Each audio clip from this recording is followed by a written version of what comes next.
We wanted to create something that stood out from the crowd a little bit. This is the reveal of the big mystery that Halo and Halo 2 have been driving toward.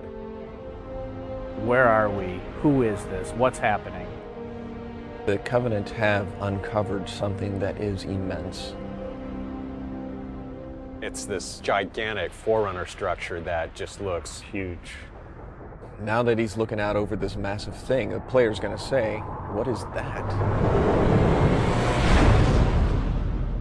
The other part of the story that's important, of course, is that Cortana is in trouble. I'll detonate in Emberclad's reactor, just like we did the Autumns. No, I don't want to chance a remote detonation. I need to stay here. Cortana has been left away from the Chief. She's in the clutches of the Gravemind. I will ask, and you will answer. All right. Shoot. We don't know what's happened to her since then. We don't know it's Cortana. It could be any sort of bizarre, almost satanic sort of voice. I am your shield. I am your sword. Something seems wrong. I know you. Your past. Your future. I think the expectation is huge. Everybody I talk to, if you mention Halo, everybody immediate reaction is, how's Halo 3? I think what is going to strike people is the scale.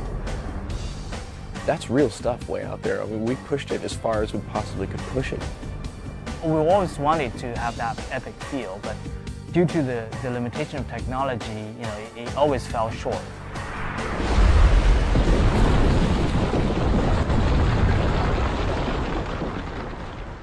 When you're working in high definition, it's a very unforgiving environment. Look at the Master Chief's armor. You see cool things about the Master Chief's armor. You see that he's self-shadowing. You see the textures are very high resolution. There's real-time reflection on his visor. But you look closer, you see he's beat up. He's scratched. He has been through some horrific battle, and we're actually showing that on the Chief this time around. If people show just a pre-rendered movie, then there's always going to be speculation about, well, yeah, sure, your engine's not going to be able to do that. And I think what we're trying to show firmly is that our engine can do the stuff that we say it's going to do, and it's doing it right now. What we're building here is our bar for where we're going to shoot for in real gameplay. It's great. There's 90 guys here. Half of them are artists, half of them are engineers. And it's like oil and water. All the left-brain people and all the right-brain people, and both groups think that they're really the people in charge. Apparently engineering is quite important. Oh, so of course, it's a science. I like to draw pretty pictures. So I get to do that, I suppose. It's all about the lighting. It's all about the the additional detail, the bump mapping. I can't remember all their terminologies, and the Hudahada and the triple specular shields and so on and so forth. In Halo 3, you have like entire dynamic range available for you. So things are bright, things are dark. You have the whole contrast there. For example, the sky. It's a new way of doing our sky, like from Halo 2. Every now and then, it'll catch my eye still, and then realizing, wow, I can't believe we're able to pull that off. For the announcement, it's gone really well. It hasn't been as much of a monkey shit fight as it could have been. Poon would be people make decisions that affect us and they don't really worry about it. Like, oh, it's all right, the sound guys will figure it out at the end of the chain. And we do, always, but sometimes it feels a little like you got shat on a few too many times. Everyone else is prolonging my part of the job. I'm actually just making it better. So that's how that works. I think Marty's is pretty diverse in the way that he composes and the styles that he composes in. The fanfare is actually a new theme. And I don't know if it's ever going to show up ever again. At times he's pulling out, Enya. Oh no, I didn't say that. At times he's paying homage to other artists. There are no monks singing in this. The only hint that I want to give anybody that this is Halo is that I'm going to be in E Dorian. I actually just played an octave on the piano, just straight E's. When I played it back, I realized that it instantly got my attention. For this one, we had a great session with live orchestra, which is a bit above and beyond what we've done in the past.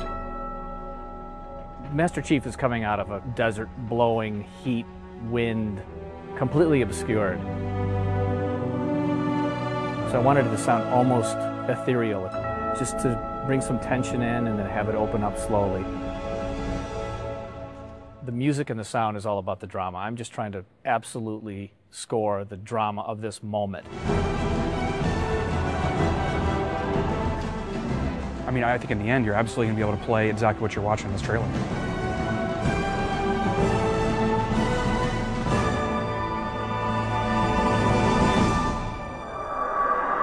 This is Spartan 117. Can anyone hear me? Over. Well, we had such a great ending to Halo 2, where Master Chief said, I want to finish the fight. Master Chief, you mind telling me what you're doing on that ship? Sir, finishing this fight. Which had most Halo players universally screaming and throwing their controllers at their TVs because they didn't get to finish the fight.